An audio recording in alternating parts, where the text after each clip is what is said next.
Welcome to Think Like UPSC. Now let's proceed with the fourth chapter. This is primary activity. What are primary activities? We have basically three kind of activity: primary activities, secondary activities, and tertiary activities. Today we are dealing with the primary activities.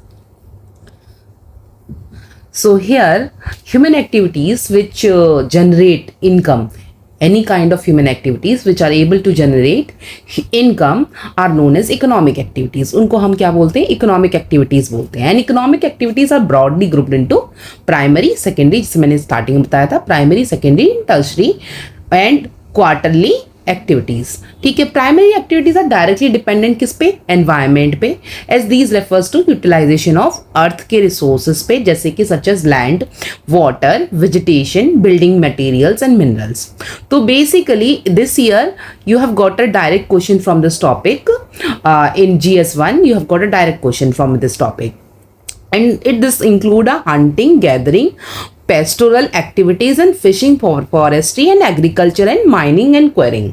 ठीक है, अगर आपको इसके बारे में आपने NCERT का ये वाला चैप्टर पढ़ा है, only this individual chapter, if you are read it, then या you have enough material to write in 10 marker. Now what is hunting and gathering? You'll explain it.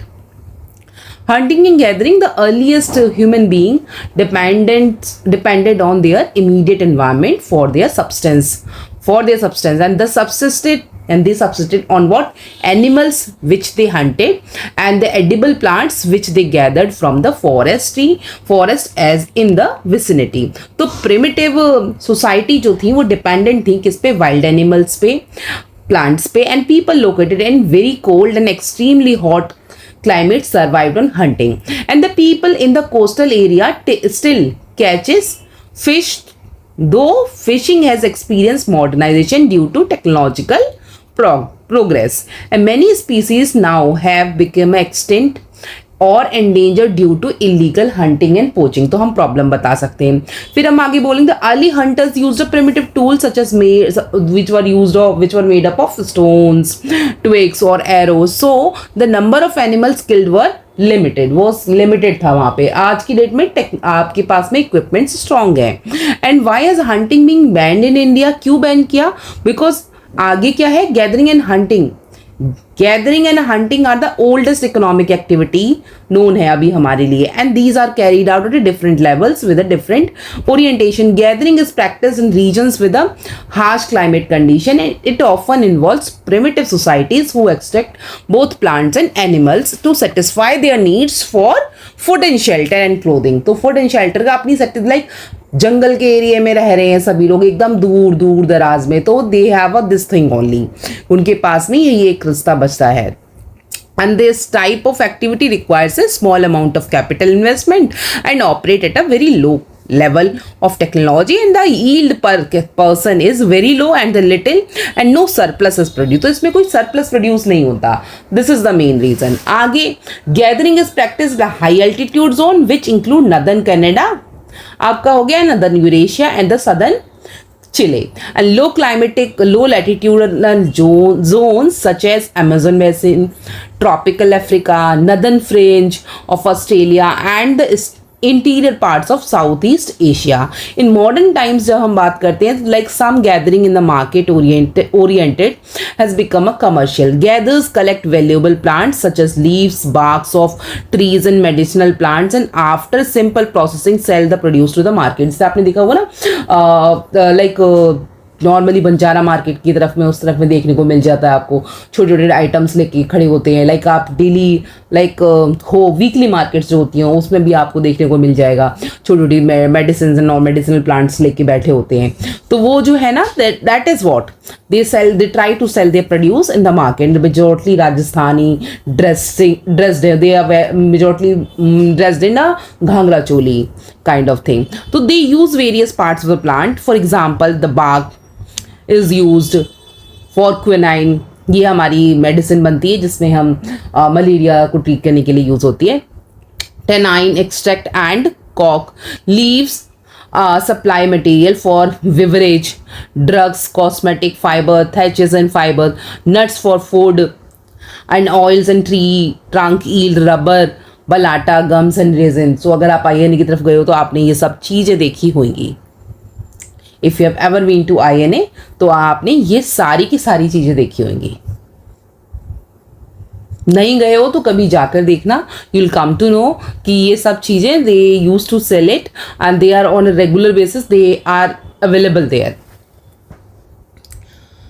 Now the name of the part of the chewing gum जो आप खाते हो normally, after the flavour is gone it is called chicle and it is made from the milky juice of zapota tree.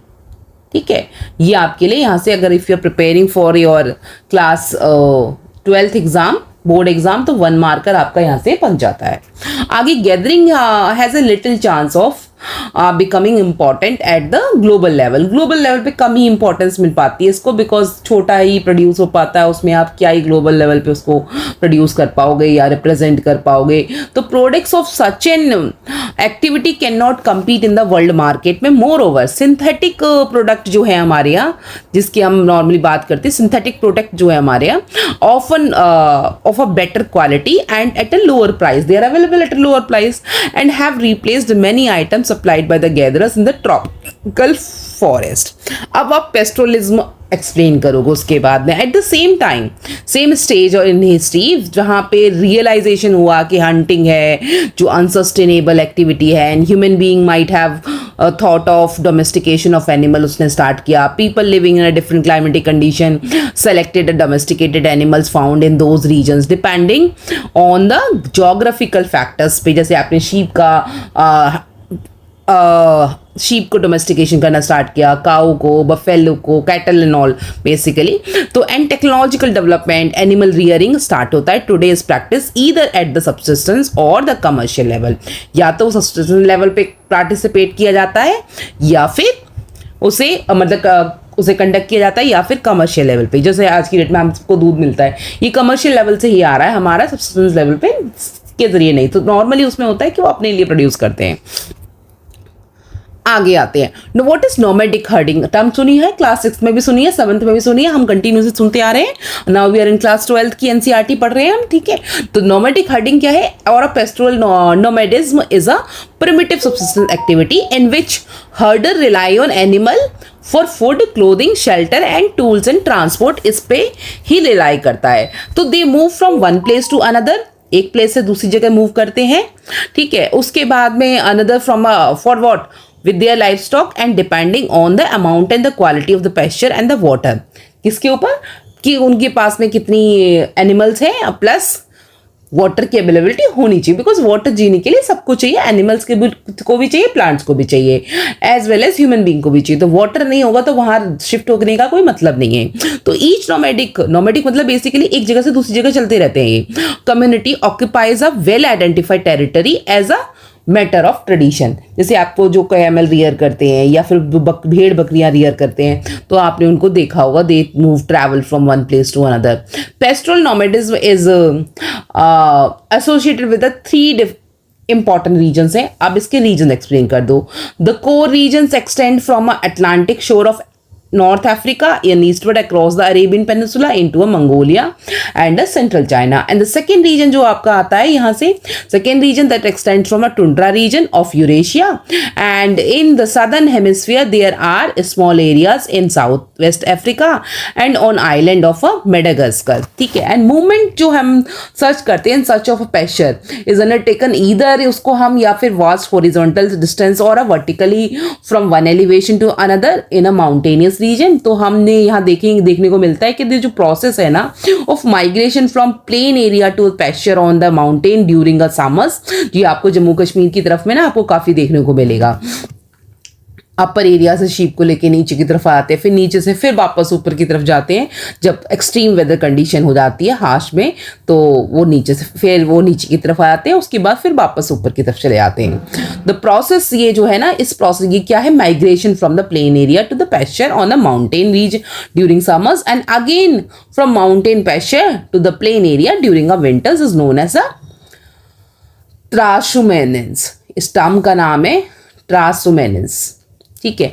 And in mountain regions such as Himalayas में देखेंगे गुजर्स और Bakarwals and Gaddis and Bhotiyas migrate from plain to the mountain in summers and to plain plains from the high altitude pasture in the winter. Similarly, in the tundra region, वहीं हम tundra region की बात करते हैं तो टुंड्रा रीजन में nomadic herders जो होते हैं they move from south to north, south से नॉर्थ की तरफ मूव करते हैं in the summer and from north to south in winter. Tundra region में भी देखने को मिलता है. उसके बाद हम आगे जाते हैं. The number of pastoral nomads has been decreasing and the area operated by them shrink हो रहा है. And this is due to what?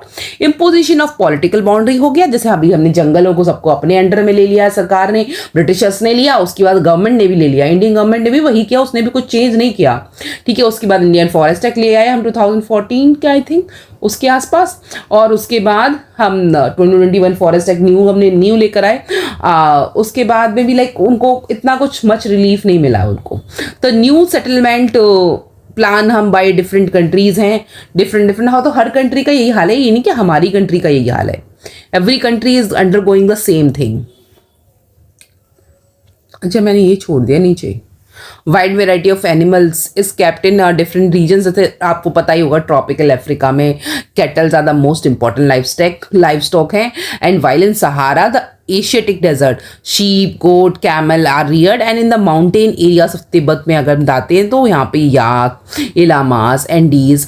In the Arctic region and sub Arctic region reindeer are the most important animals. तो आपको different area के ना most important commercial animals पता है आपको जिनको रियर करते हैं लोग. कमर्शियल लाइफ स्टॉक रियरिंग जो मतलब कमर्शियल पर्पज से रियर किया जाता है, जिनसे हम इनकम जनरेट करने की कोशिश करते.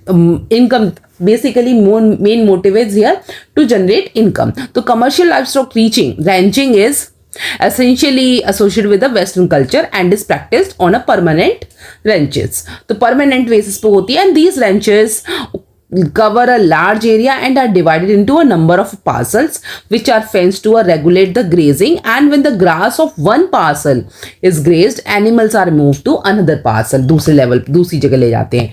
The number of animal is तो बेसिकली यहाँ पे तो जो parcels is grazed तो animals are moved to another parcel.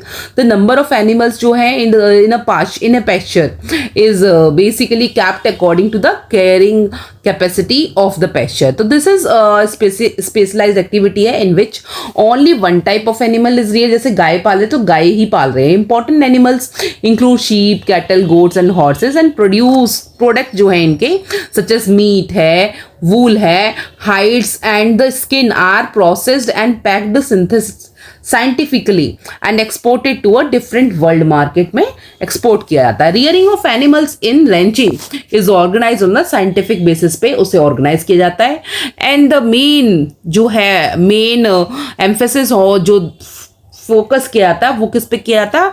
Genetic breeding and genetic improvement, disease control and health care of animals. जैसे न्यूजीलैंड में, Australia, Argentina, Uruguay and United State of America are the important countries जहाँ पे commercial livestock rearing practice होती है high level पे. Agriculture, what is agriculture? Agriculture is basically सबको पता है कि practice under a multiple combination physical and socio economic condition के बेसिस पे जहाँ पे हम फार्मिंग करते हैं. Like types of crops grown in the life stock raised and this these are the like following main agriculture system है. जैसे इसमें आता है सबसिस्टेंस एग्रीकल्चर, जहाँ पे हम agriculture is one in which farming area consume all और nearby so the product locally grown करते हैं. It can be grouped into category. पहली primitive subsistence agriculture, other one is intensive subsistence agriculture. What is primitive subsistence agriculture? यहाँ पे हम बोलते हैं कि जब हम शिफ्टिंग कल्टीवेशन है ना बहुत ही वाइडर लेवल पे प्रैक्टिस करते हैं, जैसे ट्राइबल कम्युनिटी करती है नॉर्मली. तो tribes in the tropics and specially in Africa, south and the central America and south east Asia की तरफ में प्रैक्टिस की जाती है. तो vegetation is usually cleared by fire. किस तरह से? फायर के जरिए. And the ashes add to the fertility of the soil. जिसमें हमने दिल्ली एनसीआर के आसपास में जो सिटीज मतलब जो स्टेट्स हैं they also try to do this thing like fertility increase. वो क्या है? क्रॉप को जला देते हैं उसी में उसकी जड़ें जो बचती हैं उसी को उसी में जला देते हैं, तो उससे क्या होने लगता है कि फर्दर ये फर्टिलिटी ऐड करती है। But at the end of the day अगर हम दिल्ली में महसूस करते हैं, क्या महसूस करते हैं, पॉल्यूशन बढ़ जाता है दिल्ली में उस टाइम पे। Shifting cultivation is thus is also called as slash burn agriculture. इसको हम क्या बोलते हैं, इसीलिए शिफ्टिंग कल्टिवेशन को क्या बोलते हैं, slash burn agriculture. The cultivation patches are very small and cultivation is done with a very primitive tool such as stick and hoes. But यहाँ पे एनसीआर एरिया में इस तरह से फार्मिंग नहीं होती, काफ़ी कमर्शियल लेवल पे की जाती है।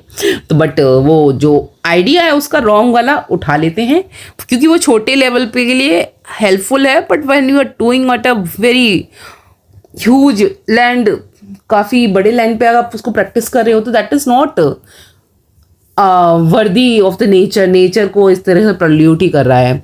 After some times 3 to 5 years the soil loses its fertility and the farmer shift to the another parts and clear over a patches of the, but इसमें ना लैंड काफ़ी वेस्ट होता है, ठीक है। इसका ये मतलब इस तरह से हम बोल सकते हैं कि ये way of practising farming is not worthy, ये वर्दी वे नहीं है, अच्छा वे नहीं है। And the farmer may return to the earlier patch after some time. One of the major problem of shifting cultivation is that cycle of the jhum becomes less and less due to the loss of fertility and the different parcels. क्योंकि ना fertiliser वगैरह उसको use नहीं करते इतना ज़्यादा, they rely on the soil's own capacity to revive its fertility and it prevents the tropical region in different names, like example jhuming in the northern eastern state of India, milpa in the Central America and the Mexico, and ledang in the Indonesia and Malaysia and तो ये आप basically jhuming in northern eastern state of India में practice की जाती है, and milpa in the central America and the Mexico में practice की जाती है, ladang in the Indonesia and Malaysia में प्रैक्टिस की जाती है। तो आपको बेसिकली इतना ये पता होना चाहिए। What is intensive subsistence agriculture? ये बेसिकली एक तरह का ऐसा largely found in densely populated area of the monsoon Asia में। Basically there are 2 types of intensive subsistence agriculture basically. तो इंटेंसिव सबसिस्टेंस एग्रीकल्चर डोमिनेट करता है वाई वेट पैडी कल्टिवेशन। तो यहाँ पे दिस टाइप ऑफ एग्रीकल्चर क्या है, एक तरह से करेक्टराइज करता है by dominance of the rice, जहाँ पे land holding are very small due to the high density of the population. Land holding India में अगर हम मेजोरिटी फार्मर्स देखते हैं, उनके पास में लैंड होल्डिंग कम है, बहुत ही कम फार्मर्स मिलेंगे जिनके पास में बहुत ह्यूज लैंड्स हैं। मेजोरिटी आज भी हम वो बिलो मिडिल क्लास वाले आते हैं जिनके पास 1 बीघा 2 बीघा 4 बीघा 5 बीघा 6 बीघा 10 बीघा खेती है, उससे ज़्यादा नहीं होती उनके पास में, तो इनके पास में कम ही खेती होती है। तो ये वाले वो वाले ग्रुप में, and the farmers work with the help of family labour leading to the intensive use of a land. Use of machinery is limited and most of the agriculture operations are done by the manual labor. Farmyard manure is used to maintain the fertility of the soil, and in this type of agriculture the yield per unit is high but per labor productivity is low. Per labor productivity बहुत कम है। तो like वो इतना पैदा कर लेते कि उनके घर का प्रोडक्शन घर का यूज में काफ़ी अच्छे से हो जाता है, थोड़ा सा सरप्लस हो जाता है। तो अगर खेती 10 बीघा के आसपास है, तो अगर 1-2 बीघा है तो बस सरप्लस तो भूल ही जाओ। तो इंटेंसिव सबसिस्टेंस एग्रीकल्चर डोमिनेट करता है कि by crops other than paddy due to the difference in the relief, climate, soil and some of the other geographical factors, it is not practical to grow paddy in many parts of the monsoon Asia. जहाँ पे India में भी अगर बात करते हैं, पंजाब हरियाणा की तरफ में ये जो लैंड है, जो एग्रीकल्चर लैंड है, वहाँ पे it's not feasible, it's not advisable to grow paddy, क्योंकि यहाँ आसपास में रिवर्स नहीं है आपके पास में, क्योंकि पैडी को ना बहुत ज़्यादा वो चाहिए होता है, पानी में सबमर्ज रखना पड़ता है उसको, उनके खेतों को भर के रखना पड़ता है। और इधर की इसी वजह से आप दिल्ली एनसीआर में इसीलिए वाटर टेबल नीचे जाता जा रहा है, बिकॉज उस पर एमएसपी सरकार देती है, तो डेफिनेटली लोग उसी की तरफ इंक्लाइंड होते हैं और वही फसल उगाते हैं। जैसे wheat, soybean, barley and sorghum are grown in northern China and Manchuria, North Korea and North Japan. In India wheat is grown in western UP में भी ग्रो किया जाता है, मेजोरिटी यूपी में तो मेजोरिटी पार्ट में ग्रो किया जाता है। Western part of Indo-Gangetic plains and the millets are grown in the dry parts of the western and the southern India, जैसे राजस्थान वगैरह में. And most of the क्योंकि जैसे हम देखते हैं ना, वो हमारी क्या बोलते हैं, मकर संक्रांति आती है, तो मकर संक्रांति पे वहाँ बाजरे की खिचड़ी बनती है. वहीं यूपी की तरफ में दाल और चावल की खिचड़ी बनती है, और हरियाणा में भी दाल चावल की खिचड़ी बनती है. बट बाजरे की खिचड़ी वहाँ बनती है कहाँ, राजस्थान में. तो उससे हमें पता लगता है कि किसकी, वो उधर की तरफ में क्या बाजरा ग्रो किया था. तो bajra is a kind of a millet. And most of the characteristics of this type of agriculture जो है are similar to those dominated by wet paddy, except that irrigation is often used. तो Eurasian जो है उन्होंने colonise कर दिया many part of world में, and they introduce some of the other form of agriculture such as plantation which were mainly profit oriented large scale production. जैसे कि अगर एलोवेरा की प्लांटेशन करते हैं हम, या फिर शीशम की, या फिर उसके like Mahua plants and all, तो इन सब की जो हम वो करते हैं, प्लांटेशन करते हैं, हमें इनकम ज़्यादा देता है कंपेयर टू अदर क्रॉप्स. तो प्लांटेशन एग्रीकल्चर, जिसमें हम पान की पत्ती की भी खेती करते हैं, तो वो भी हमने देखा होगा. तो plantation agriculture as mention above was introduced by the European. किसने इंट्रोड्यूस किया? Europeans in colonies situated in tropics. Some of the important plantation crops like tea, coffee, cocoa, rubber, cotton, oil palm, sugar cane, bananas and pineapple India में भी काफी जगह produce होता है ये. And the characteristic features of this type of farming are largely states of the plantation, large capital investment and managerial and technical support and scientific method of cultivation and single crop specialization and cheap labor होता है यहाँ पे, and a good system of transportation which links to the state to the factors in the market to export the product. तो यहाँ ये ना काफ़ी advance way of cropping हो जाता है, एडवांस वे ऑफ फार्मिंग हो जाता है. यहाँ पे हमें इनकम भी ज़्यादा मिलती है बट लागत थोड़ी कम ही लगती है. चीप लेबर होता है यहाँ पे, और क्रॉप में स्पेशलाइजेशन मिल जाता है. The French establish cocoa and coffee plantation in the western Africa, and the British set up the large tea gardens in India and Sri Lanka, rubber plantation in Malaysia, and sugar cane and the banana plantation in West Indies. And Spanish and the American invested highly on the coconut. इन्होंने coconut पे किया, and कमर्श इस तरह से, and the sugar cane plantation in the Philippines. And the Dutch once had a monopoly over a sugarcane plantation in Indonesia, and some coffee fazades large plantation, basically उसको बोलते हैं large plantation in Brazil, are still managed by Europeans. Today ownership जो है ना of the majority of the plantation has passed into the hands of the government or the nation of the countries concerned. ठीक है. अब extensive commercial grain cultivation हम जो कर रहे हैं, जहाँ पे हम ग्रेन्स को कल्टीवेट करते हैं, जैसे वीट, बार्ले, बाजरा और oats and all, the rice, इसका पैडी का. तो commercial grain cultivation is practice in the interior part of semi arid lands and the mid latitude. Wheat is principal crop है यहाँ पे. Two other crops like corn, barley, oats, rye and are also grown, and the size of the farm is very large, and therefore entire operation of the cultivation from ploughing to the harvesting and mechanised, वो पूरे एक mechanised वे से conduct किया जाता है. And there is a low yield per acre but yield per person is high. Why does this happen? ये क्यों होता है? इसके लिए हम देखते हैं आगे. This type of agriculture is best developed in the Eurasian steppes and the Canadian and the American prairies and the pampas of the Argentina and the wastes of the South Africa and the Australian downs and the central bury plain of the New Zealand. तो यहाँ पे ये वाली जो है ना grains की जो कल्टीवेशन होती है बहुत ही एडवांस है, क्योंकि हम टेक्निकल मेजॉरिटी अगर देखो इनमें एक भी कंट्री आपको ऐसा दिख रहा है जो अंडर डेवलप्ड है. All are developed country. तो डेफिनेटली इनकी क्या होगी, वो है इनके पास में टेक्निकल एजुकेशन बहुत अच्छी है. तो यहाँ के फार्मर्स पढ़े लिखे हैं, लैंड भी ज़्यादा है, तो उसी बेस पे हो रहा है. तो मिक्स्ड फार्मिंग के बेसिस पे हम जाते हैं.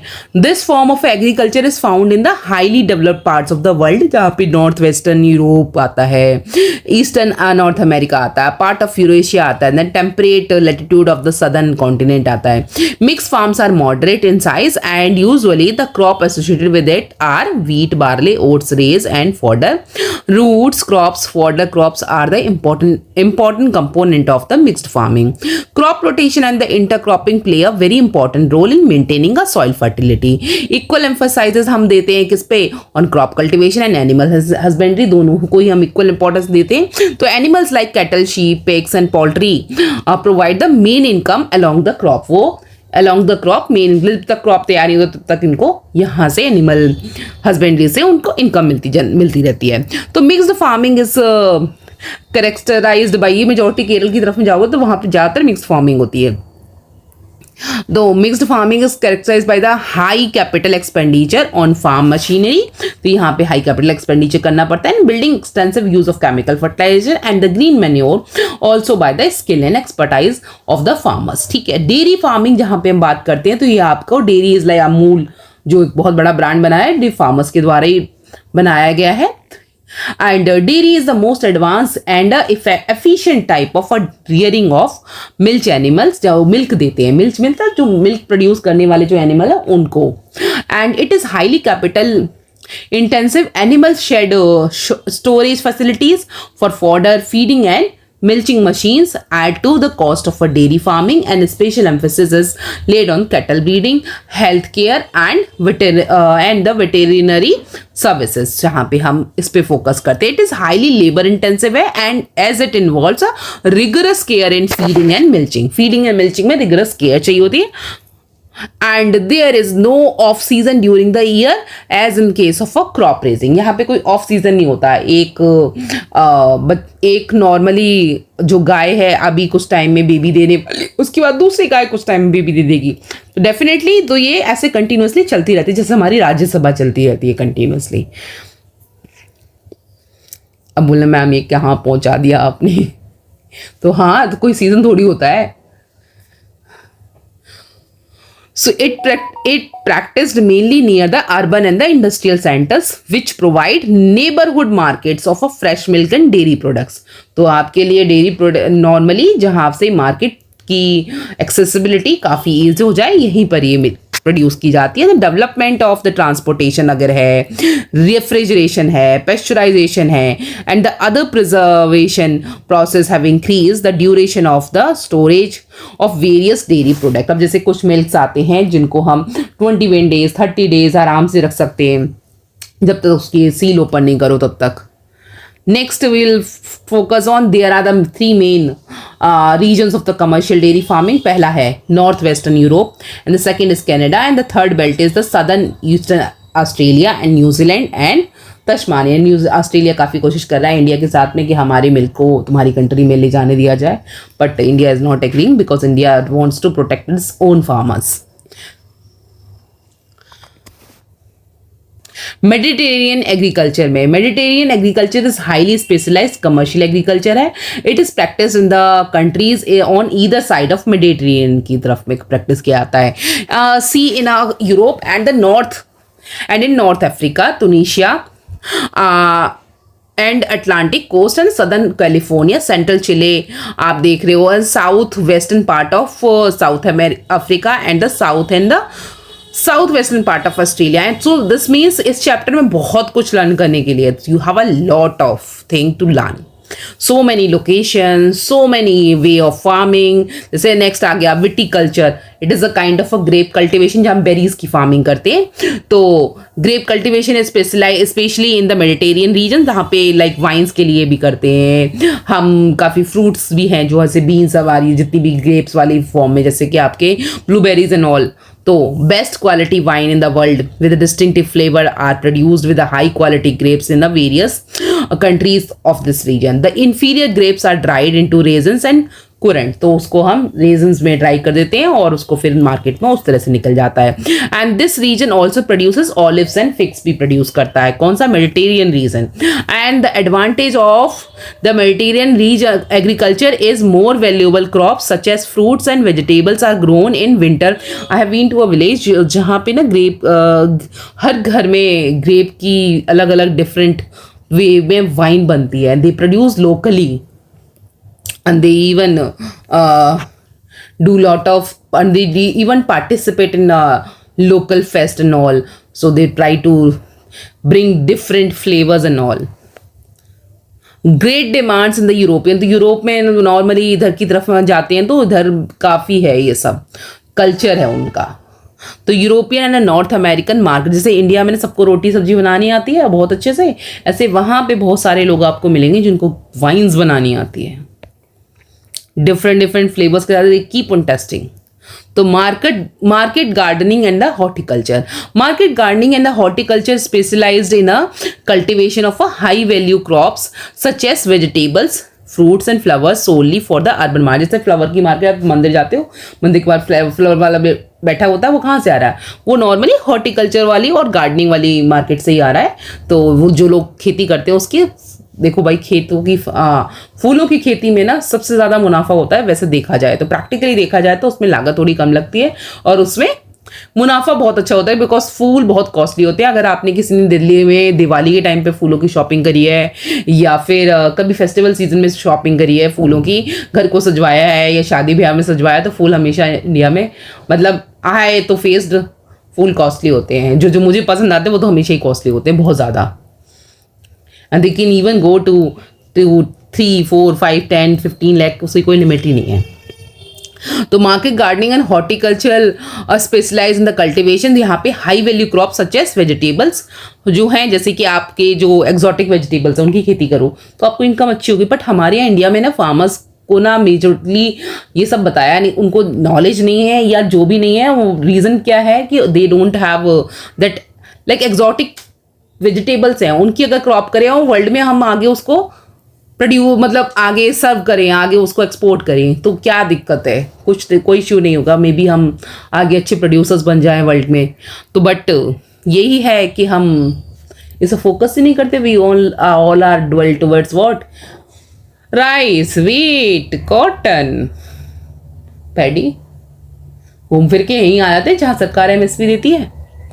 तो farms are small and are located where there are good transportation links with the urban centers where high income groups of consumer is located. It is both labor and the capital intensive, lays emphasis as the use of irrigation.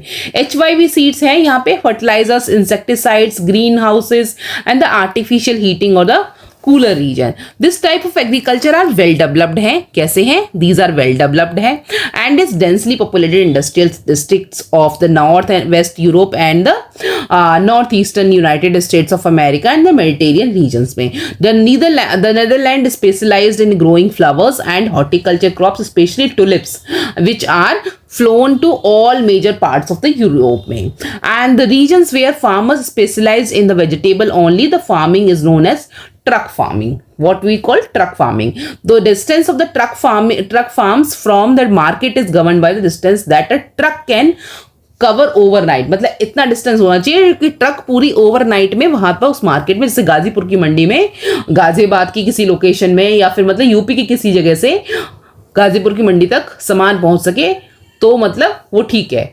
Because इसकी ना life कम होती है, vegetables की ना shelf life कम होती है।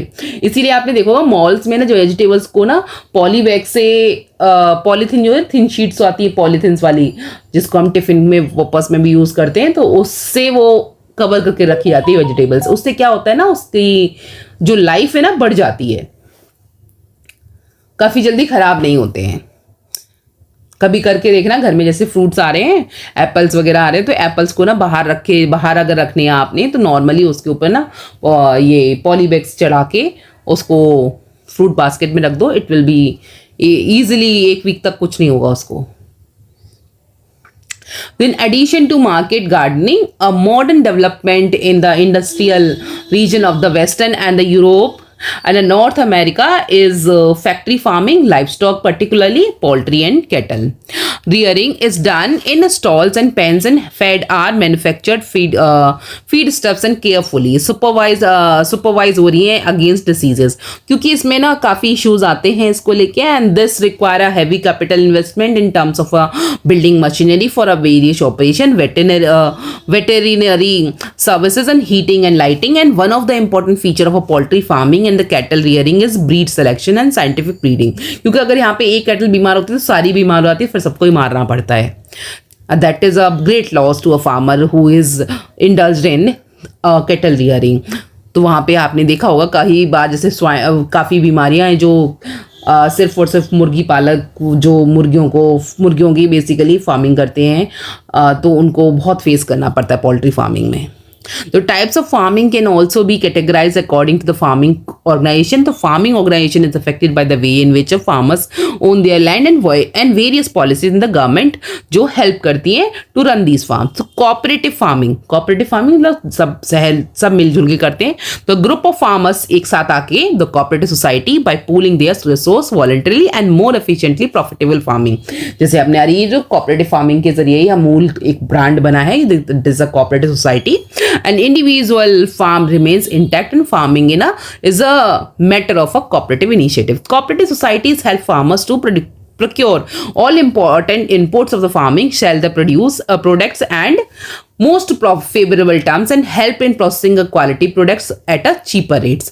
Cooperative movements जो है हमने originate over a century ago and has been successfully in many Western European countries like Denmark, Netherlands, Belgium, Sweden, Italy, etc. In Denmark, the movement has been successfully that practically every farmer is a member of a cooperative society. ठीक है, cooperative का है हर farmer। Another one is collective farming. What is collective farming? The basic principle behind this type of farming is to basis of a social ownership of means of production and collective labors. जहाँ पे हम collective farming is a model of a kolkhoz was introduced in the East while Soviet Union to improve upon the efficiency of the previous method of agriculture and boost the agriculture production for a self-sufficiency। मतलब वो self-reliant बनना चाह रहे थे, तो यहाँ पे उसके लिए they introduce the farmers used to pool in all their resources like land, livestock, labor and however they were allowed to retain very small plot to grow crops in order to meet their daily requirement भी meet up होती रहे, बाकी हम they will do collective farming। Next is mining. The discovery of a mineral in the history of the human development, ये major है आपका primary farming का, जहाँ पे is reflected in many stages in terms of a copper age, bronze age, iron age, the use of mineral in ancient time आज भी use करते हैं हम। times was largely confined to the making of tools, utensils, weapons, तो ये core industry के part है। और the actual development of a mining began with the industrial revolution and its importance is continuously increasing day by day। factors, what are the different factors which affect? पहला physical factor, दूसरा economic factor, तीसरा आपका पड़ जाता दो basically आपके physical and economic factor हैं। Economic factor में हम टेक्नोलॉजी की बात करते हैं, कैपिटल की बात करते हैं, मिनरल की बात करते हैं। वही फिजिकल हर जगह तो अवेलेबल नहीं होते, जैसे झारखंड की तरफ में तो बहुत सारे मिनरल्स हैं, बट वहीं इंडिया में अगर हम दिल्ली में बात करें, दिल्ली में कौन सी माइनिंग हो रही है? देखिए कहीं माइनिंग होते हुए नहीं, तो इसके लिए डिपॉजिट्स अवेलेबल होना बहुत बड़ी बात है। वो उसके लिए लोकेशन एंड साइज पे डिपेंड करता है ये। तो इसके लिए इवन जोग्राफिकल फैक्टर्स अगर देखें तो इंडिया के पास में उतना रिसोर्सेज नहीं है और जितने बाकी डेवलप्ड कंट्रीज के पास में, जिनको हम डेवलप्ड कंट्रीज बोलते हैं। मेथड्स ऑफ माइनिंग ये मैटर करता है। तो method of what are the different method depending on the mode of occurrence and the nature of the ore. Mining is of two type. कौन सी? पहली सरफेस वाली, other one underground mining. The surface mining is also known as open cast mining in the easiest and the cheapest way of mining mineral that occur close to the surface and overhead costs such as the safety precaution and the equipment is relatively very low, बहुत लो होता है। And the output of the both large and rapid. Output कैसे रहता है? दोनों का large and rapid रहता है। When the ore lies deep below the surface, तब अंडरग्राउंड माइनिंग होती है, जब बहुत ही नीचे होता है शाफ्ट मेथड से। ये वाला देखो इस तरह से शाफ्ट के साथ जाए, ओपन कास्ट माइनिंग इस तरह से। एनीवेज आगे चलते हैं। Has to be used in this method vertical shaft have to be sunk and from where underground galleries radiate to reach the minerals, and minerals are extracted and transported to the surface through these passage, and it requires specially designed lifts, drills, haulage vehicles and ventilation system for safety and efficiency movement of the people and material। लोग भी जाते हैं अंदर तक। This method is risky and poisonous gases and fires, flood and caving is lead to the fatal accident. तो यहाँ पे काफ़ी सारे एक्सीडेंट्स भी हो जाते हैं। And have you ever read about the mine fires and flooding of a coal mines in India? हाँ, सुना है ना सबने, न्यूज़पेपर तो पढ़ते ही रहते हो, सुना तो होगा ही। हाँ, सुना है सबने। The developed economies are retreating from mining and processing and refining stages of production due to the high labor cost, while the developing countries जो है ना, with a large labor force and striving for a higher standard of living are becoming more important. Several countries like Africa, few from the America and Asia have the 40% of the earning from their mineral alone. India की नहीं है, ठीक है। This is all for today. This is how we have finished our chapter. Around हमने 39 to 40 minutes में हमने ख़त्म कर लिया है एवरेज।